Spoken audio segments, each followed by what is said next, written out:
Hello, TheSuffolkRam for Ram Nerds. We're on to my review of the New Year's Day special of Doctor Who, Series 11. I suppose it's Series 11. Resolution. There will be some minor spoilers ahead. One semi-large spoiler, but nothing that you won't have got if you've watched the previews or watched all the previews. You'd have been probably guessed what the spoilers can be. After that, if you know anything spoiled, turn off now. So we kick off this episode with setting in 9th century Britain. I'm assuming it's 9th century Britain. A group of warriors defeat some unknown enemy. They decide to, rather than totally destroying what they've defeated, they decide to cut into three and separate to different parts of the world. And they all go off, and it's all going really well. One guy travels all the way to Siberia and Russia, no problem. Another travels all the way to some sort of random island thing. The one that comes to Britain gets mugged. And the worst balance ever, because he actually left the thing behind. This weird, strange thing he had there, he left that behind, they searched him and ran off. Worst balance ever. Anyway, they bury it, all goes to pot. And we then jump to the future where some archaeologists are digging around and what could they possibly find? This strange thing. And they proceed to put the said thing underneath a UV lamp which reactivates it somehow. Everything teleports back together and the creature is reborn. And the spoiler, which is not a spoiler if you watch all the previews, is the creature is the starting form of a Dalek. Doctor and Co arrive. They've been watching New Year celebrations because it's a New Year special. They have to mention the New Year celebrations. They arrive, and basically what we then have is almost like a re-imaged version of Christopher Eccleston's antenna as Doctor, or Series 1 of the new series Doctor Who, Dalek, which again was meant to be was a very spoiled episode because it starts a big reveal and they actually call the episode Dalek. But anyways, whereas that was about finding an old creature that they decided to sort of dump still its machine that tries to take over the world, this one is a creature that hasn't had that facilities, it's been in bits and it has to start from scratch. And it's basically a cat and mouse story of the Doctor chasing this creature down as it gradually rebuilds itself, regains its power in an attempt to taking over the world. Initially, I was a little bit at first story because the initial start of the story is the archaeologists are having a chat. They have a little bit of dialogue, and to be honest, the dialogue is pretty poor. It's very, very false. They're talking about, do you fancy meeting up? And it's like, oh yeah, what do you think about that kiss we had the other night? Oh, it was pretty awful. It felt very forced dialogue. It didn't feel very stilted, didn't feel very natural, which is a Chris Chibnall's sort of thing. He doesn't know how to say. He's obviously put in there to create a bit of, a relationship so that this other guy, Mitch, would have a reason to want to chase after his colleague. Not that he just doesn't, just cares for her, because, that's not good enough. They have to have a love interest, because why else would he care for somebody if he hasn't got a love interest? That'd be stupid. Why else would he do such a thing? So that's it, that's all bit there. That very false. But once the episode got going, I was going to enjoy it. Watching this creature sort of one up the Doctor, and occasionally she'd catch up with it and so forth, and Grace sort of be sort of on its heels constantly. But watching it sort of made its way round various parts of the UK, various industries, retrieving its equipment and so forth in order to rebuild itself, become what it needed to be to do its thing. I actually found quite enjoyable.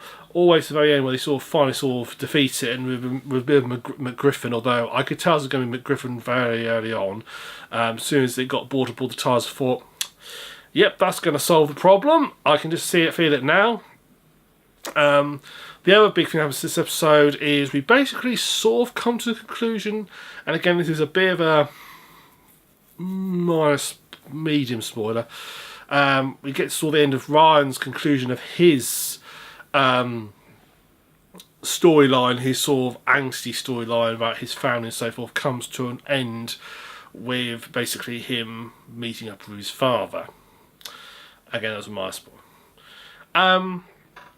That bit felt initially a bit.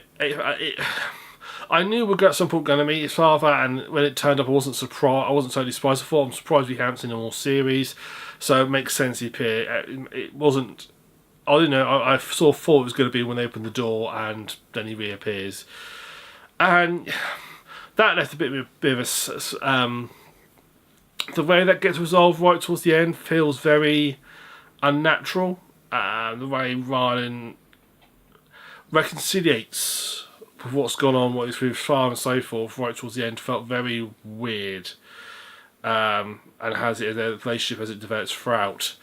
I hope it's not too big a spoil, but again, you could see it coming a mile off, and it felt very unnatural. But overall, I actually felt what started off as a bit poor writing, and I thought it was going to be a rehash, actually it's quite an enjoyable episode, actually. So actually, yeah, I quite enjoyed this episode. So on to the characters. Well, as I mentioned earlier, Ryan sort of had his sort of finishing off his storyline. Graham, interesting how he worked as a guide and so forth, helps someone come to a realisation what was going on.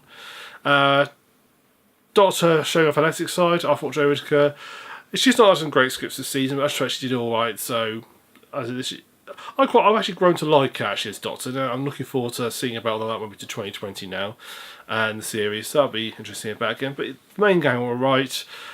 Sub characters, there's basically three main sub characters. So you've got Lynn and Mitch, who are Lynn played by Charlotte Ritchie and Mitch played Nikesh Patel, and they're the ones who had the painful dial at the start. They grew on me as time went on. I enjoyed Lynn's. I thought their character Lynn's character got a little bit more fleshed out, although you don't see a lot. They don't really develop too much. They sort of throw a lot of it at first. I didn't think they needed the love interest story right at the start. They didn't really need that. But that's all got thrown there. Well, that was all right. The other big character is Aaron, who is again from Ernest. Well, that's right. He's played by Daniel. I'm awfully sorry if I'm going to pronounce this. Adeg Boyega. I'm sorry if I pronounced that wrong. He is playing Ryan's father, and he does a fair job. He obviously not know what he's supposed to be like. He comes across. They're obviously playing for a sort of sympathy vote from him to sort of get people to like him, and that sort of comes across when you watch it. He does a fair old job. There's lots of other interestingly, the characters in the whole. Most characters have all got names. For example, there's a police officer called Rill. You wouldn't know that unless you looked at the sort of cast list. They all actually had names, and they all generally, being a dialect film, there's lots of death, and they all generally meet sticky ends. I won't go through this for everybody because laugh through people.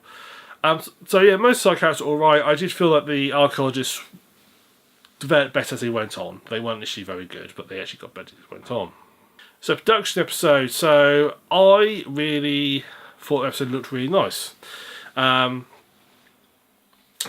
sort of dialect they came up with, the design of the dialect they came up with, I thought was very neat. They sort of, it felt very logical. Because dialect has to build its new body with what it can find and left over remains of its old one, and that worked quite well. And it's all there, it's all rebuilt and made sense how it rebuilt everything, and it looked pretty darn good. I mean, I don't want it to become a permanent design of a dialect, but it looked really nice what was there. Most special effects were pretty darn good. There's not a great deal to see in this episode. There are some comedic moments. There's one right towards the end, which I found, which had one just random scene that's inserted in there, which I actually found quite funny. They put it in there. You'll know it when you see it. I thought it was quite funny, just random throwaway scene they chucked in there. I said it was. I said that most of it looked pretty darn good. There are some logic issues to the productions on the sort of way things are done, which don't make sense. At the very start, there's this rustling bag on the desk, which none of the archaeologists seem to notice. This bag just rustling randomly until it sort of finally falls off. A bit random, a bit weird there, but strange that. But production actually, I thought was reasonably well done. I mean, if we go on to the actual, obviously it's Chris Chibnall episode here. It's been fairly. I think these episodes have been particularly. There's been one or two shit episodes. They have not. Most episodes have been very mediocre. Nothing particularly. Yeah, wow, that's a really good episode. Nothing particularly special. This is definitely one of his better written ones. Also, everybody thinks online afterwards, but I'm still not sold on Chris Chibnall as a new showrunner. I miss Stephen Moffat. Actually, although some of his stuff he's come up with was pretty shit, I still actually now miss him now because he's semi. At least he sort of like carry a story better. But Chris Film's alright. The director Rain Yip previously directed Empress of Mars and Lie of the Land.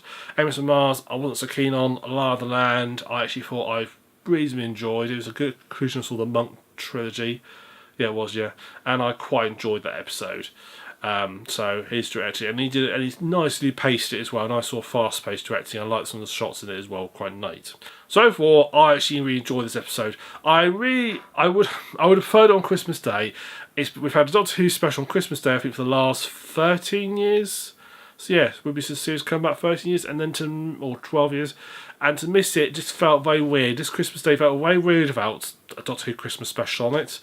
And kind of missed that. So I wish it had been on Christmas Day. I would have preferred it then. Even if it's set on New Year's, I would still prefer it on, because it's still set on New Year's and on Christmas Day anyway. So it felt a bit weird. That's a minor niggle and so forth. But yeah, I actually after the initial sort of misgivings, I actually enjoyed it towards the end. Thank you very much for watching TheSuffolkRam. Won't see you again until 2020 when we get the final set of episodes. So I hope you enjoyed these reviews, and look forward to seeing you in 2020 to watch the next series. So until then, I'll see you guys later.